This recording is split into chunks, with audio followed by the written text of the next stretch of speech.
Right Damodar. ఇప్పుడు గోవిందానంద చేసిన వ్యాఖ్యలు సంచలనం సృష్టిస్తూ ఉన్నాయి.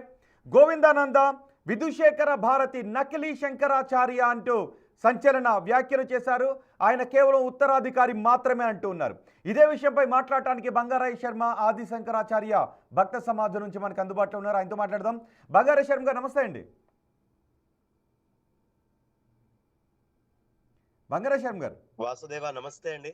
నమస్తే అండి. బంగారాయ శర్మ గారు, గోవిందానంద చేసిన వ్యాఖ్యను ఎలా చూడాలి? వినపడుతుందండి, వినపడుతుంది. గోవిందానంద సరస్వతి ఒక స్టాండింగ్ కమీడియన్ అయిపోయాడండి. ఆయనకి ఎంతసేపు ఉన్నా కూడా పేరు, కీర్తి, కండూతి అనేవే ప్రధానంగా ఉన్నట్టు కనిపిస్తున్నాయి.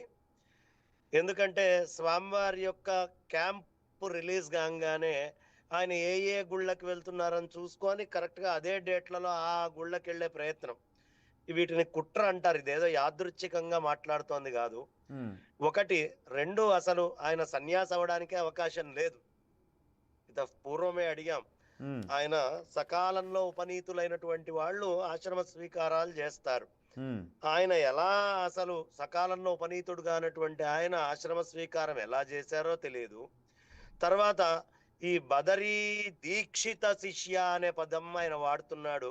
ఆయన అసలు బదరికి దీక్షిత శిష్యుడు ఎట్లా అయ్యాడు అనేది కూడా ఇప్పటికి దీక్షిత శిష్య అనే పదం. ఎందుకంటే బదరీ స్వామివారు స్వయంగా ఆయనకి దీక్ష ఇవ్వలేదు, స్వరూపానంద సరస్వతి స్వామివారు. దీక్షిత శిష్య అనేటటువంటి పదం ఎలా వాడుకుంటున్నాడు అనేది కూడా ఇప్పటికే అంతుబట్టనటువంటి రహస్యం.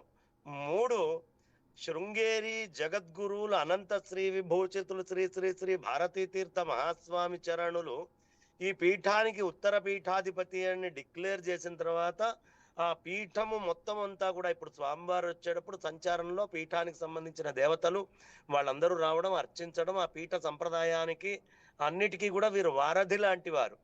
సో ఉత్తరాధికారి అనే విషయం ఆయనే చెప్తున్నారు. ఉత్తరాధికారి అంటే సాక్షాత్తు జగద్గురువులు అవడానికి సర్వార్హతలు ఉన్నవారు అని భారతీ తీర్థ మహాస్వామి చరణులు నిర్ణయించిన తర్వాత నువ్వు భారతీ తీర్థ స్వామి వారిని జగద్గురువు అనే శబ్దము వినియోగించి ఉపయోగించి ఒప్పుకున్నప్పుడు జగద్గురువుల శాసనము నీకు కూడా శాసనం అవుతుంది.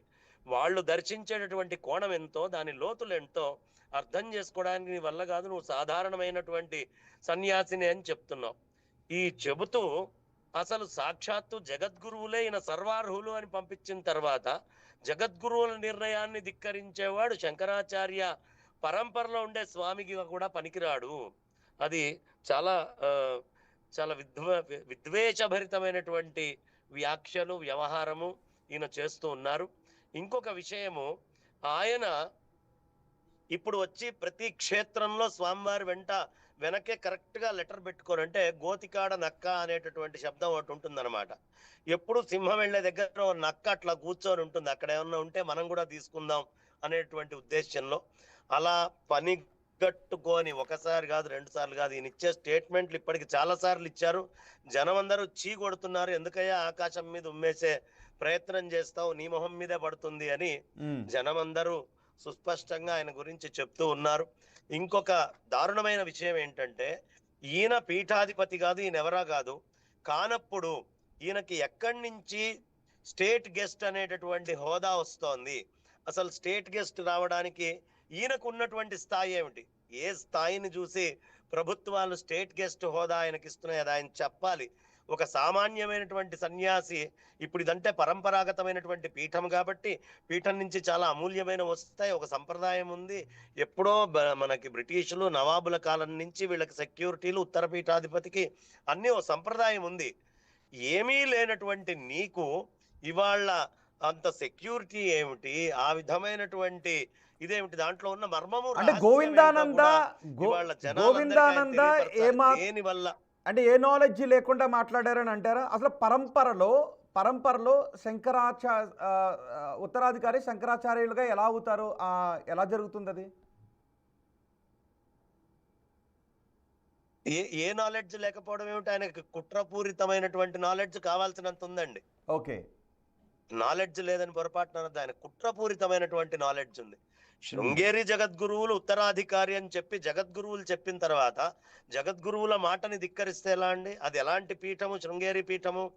ఆ శృంగేరి పీఠంలో ఉండే అభినవ విద్యాతీర్థ స్వామి వారు ఆశ్రమ స్వీకారం ఇస్తే స్వరూపానంద సరస్వతి స్వామి వారు ఈయనకి ఏ స్వామి వారు దీక్ష ఇప్పించారో ఆయనే జగద్గురు అయ్యారు కేవలం శృంగేరి జగద్గురువుల ఆశీస్సులతో.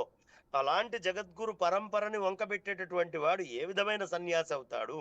ఏం నాలెడ్జ్ తోటి వంకబెట్టాడండి? సాక్షాత్తు ఉత్తర పీఠాధిపతి అని చెప్పారు భారతీ తీర్థ మహాస్వామి చరణులు తపస్సులో ఉన్నారు, శృంగేరి దాటి బయటికి రావట్లేదు, ఆయన అంతర్ముఖమై ఉన్నారు, కేవలం ఆత్మధ్యానంలో ఉన్నారు. భక్తుల్ని కూడా అతి కొద్ది సమయంలో ఎప్పుడో చంద్రమౌళీశ్వర ఆరాధన అయ్యేటప్పుడు ఒక 10 నిమిషాలు ఆ సమయంలో దర్శనం తప్ప అసలు దర్శనాలే లేకుండా వారు అంతర్లీనులై అంతర్ముఖులై తపస్సులో ఉంటే బంగారేశ్వరం గారు స్వామివారు ఈ బంగారేశ్వరం గారు ధర్మ ఇప్పటికే పరిరక్షణ కోసం సనాతన ఈయనను మేము ధర్మం పంపిస్తున్నాము.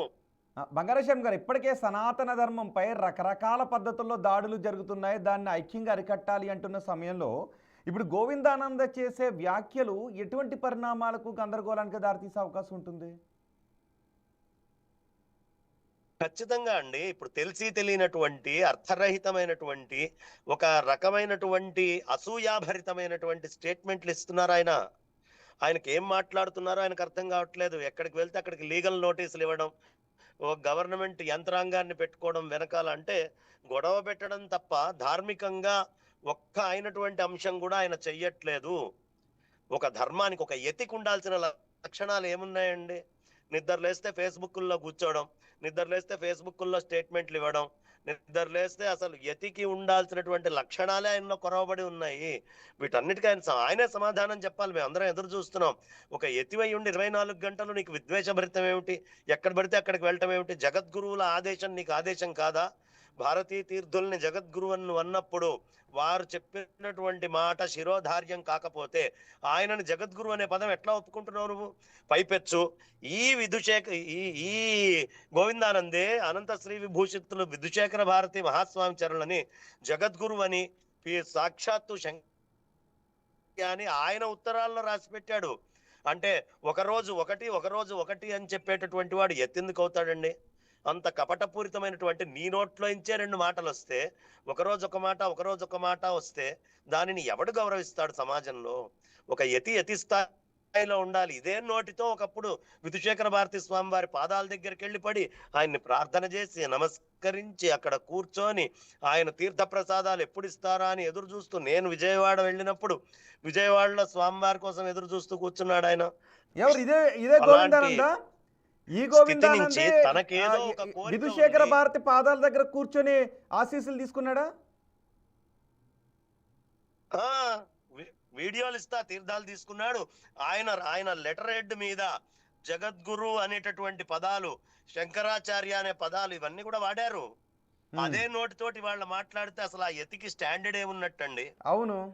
ఇంత మరి ఎందుకు తనకేదో కోరిక డబుల్ స్టాండర్డ్ మాటలు ఎందుకు మాట్లాడటం? చేయండి ఎదుటి వాళ్ళ మీద అని ఉన్నాయా బంగారేశ్వరం గారు? ఆ వీడియోలు ఉన్నాయా ఆ రోజు? అడగాలి. ఇప్పుడు మీరు ఆయన ఇంటర్వ్యూలో నేను మీకు పంపిస్తానండి. మళ్ళీ ఇంకో మీటింగ్ ఇంకోటి పెట్టండి, ఆయన్నే పిలవండి. కుదిరితే ఒకసారి ఆయన్నే పిలవడానికి ట్రై చేస్తాం. మాట్లాడాడు ఈయన ఎంత పెద్ద. ఓకే, అయితే నేను ఆయనకి అప్పీల్ చేస్తాను. గోవిందానంద్ గారు మీరు సనాతన ధర్మంలో ఉంటూ సనాతన